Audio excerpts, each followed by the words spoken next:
kajian hati, tenangkan hatimu. Kita lanjut ke penanya selanjutnya, ada Mbak Sabrina. Iya, Silakan. silakan. Di sini saya mau bercerita tentang ibu saya, lebih ke ibu. Mungkin dari dulu saya dari 3 bersaudara, kakak saya dari SMP pesantren dan adik saya dari saya kelas 3 SD sudah tidak ada. Jadi saya di rumah sendiri aja. Sedangkan ibu saya dan ayah saya itu mungkin dari kecil sudah sibuk bekerja masing-masing. Jadi di mana saya merasakan pasti yang namanya kesepian. Cuman sekesepian saya juga ada ibu saya di mana menyempatkan waktu untuk saya gitu, untuk sharing. Kalau saya lagi capek atau apa kadang suka ngerasa, kenapa sih mama tuh gitu, nggak bisa pelan-pelan aja ngomongnya gitu. Kalau lagi capek gitu suka ngerasa pengen marah juga tapi nggak bisa gitu, karena itu orang tua juga gitu. Sehingga aku sadar aku banyak salah sama mama, apalagi aku anak yang paling lama di rumah. Artinya tanpa aku sadar juga aku yang paling banyak dosa di rumah gitu. Aku yang paling sering berdebat sama mama atau sama bapak gitu. Pengen gimana caranya aku tuh bisa nunjukin kasih sayang aku ke mama gitu.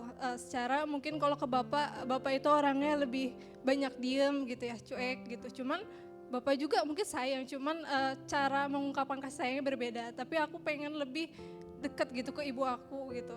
Gimana caranya aku tuh bisa bilang, mama aku tuh sayang mama gitu. Misalkan kalau misalkan berangkat atau pulang aku pengen cium pipi mama gitu. Kalau lebaran aku pengen sungkem ke mama, rasanya gengsi itu lebih tinggi Ustadz daripada aku mengungkapkan rasa itu. Karena dimana kadang aku mau ngungkapin itu tapi mama tuh membuat aku kesel lagi gitu. Kadang di rumah pulang kerja gitu ya, nyuruh tapi pakai nada tinggi gitu, mungkin capek gitu atau ada rasa kesal yang nggak terlampiaskan di luar.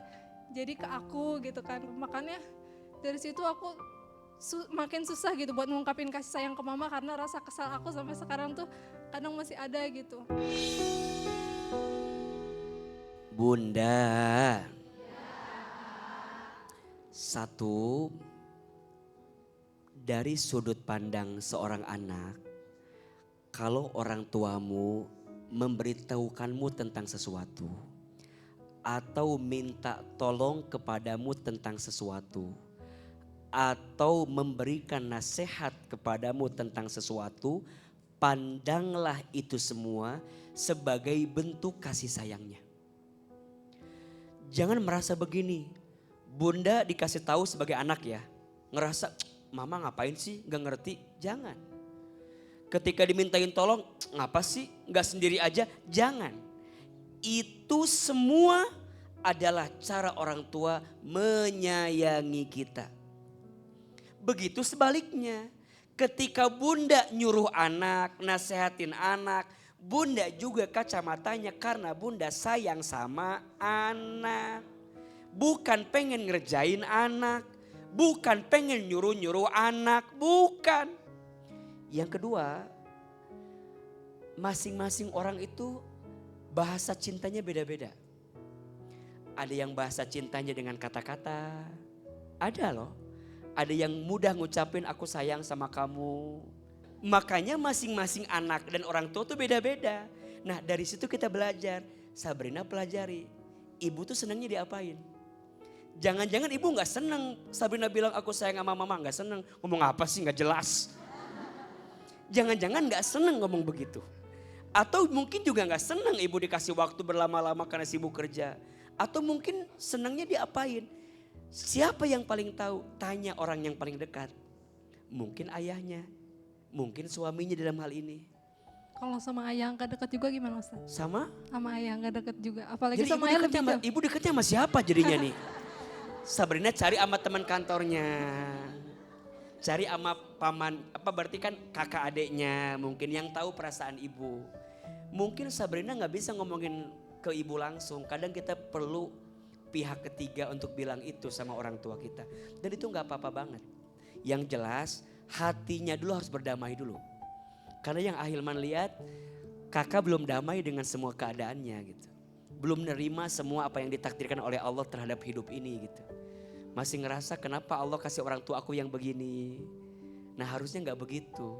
Harusnya, ya Allah terima kasih. Engkau ngasih orang tuaku yang seperti ini. Kita nggak bisa milih orang tua kita siapa. Tapi kita bisa milih hidup kita ke depan mau seperti apa. Doain orang tua kita. Rabbighfirli wali walidayya warhamhuma kama rabbayani shaghira. Semua yang sedang kesel sama orang tuanya, ayo lembutkan hati. Tidak mungkin ada kita kalau tidak ada orang tua kita. Betul? Segimanapun keadaannya, terima. Segimanapun kondisinya, terima. Nanti kalau sudah tiada, akan ada penyesalan yang sangat dalam di hati kita. Sekarang yang Ahil merasakan itu. Saya rindu sekali orang tua saya ada lagi. Apa yang saya rindukan bukan hanya sosoknya, tapi yang saya rindukan adalah doa-doa ajaibnya. Maka yang masih ada, pegang erat-erat, jaga baik-baik. Akan menyesal kalau kemudian kita tidak berbuat baik selagi orang tua kita masih ada. Semoga semua orang tua kita yang masih ada Allah panjangkan umurnya, Allah sehatkan badannya, dan yang sudah tiada semoga Allah lapangkan alam kuburnya. Amin ya Rabbal Alamin. Terima kasih Ahilman, dan sekarang kita ingin memberikan kesempatan untuk pemirsa yang ada di rumah yang belum bisa hadir di sini secara langsung dan bertanya langsung kepada Ahilman lewat segmen Sepucuk Surat untuk Ustadz. Jadi untuk pemirsa yang di rumah boleh nanti langsung menuliskan suratnya lewat DM atau nomor WhatsApp Kajian Hati ya. Baik, sekarang sudah ada di tangan saya sebuah surat yang izin ya A langsung dibacakan. Ini dari Rahayu di Jakarta. Assalamualaikum warahmatullahi wabarakatuh Ahilman. Aku seorang ibu rumah tangga dan telah menikah selama 27 tahun. Suamiku seringkali berselingkuh dengan wanita lain A, dan tidak pernah mengakuinya. Bahkan suamiku pernah tinggal bersama seorang wanita yang sudah punya suami. Mereka tinggal bersama selama 1 tahun.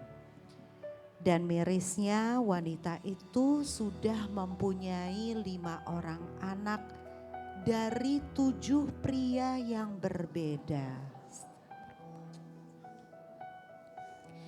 Aku tetap menerima suamiku kembali meskipun dia sempat pergi selama 1 tahun.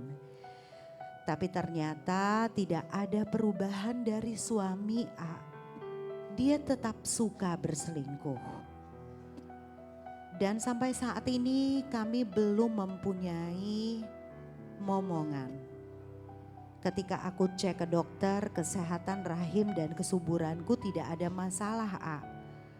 Tapi anehnya suamiku selalu menolak untuk cek ke dokter, entah karena apa.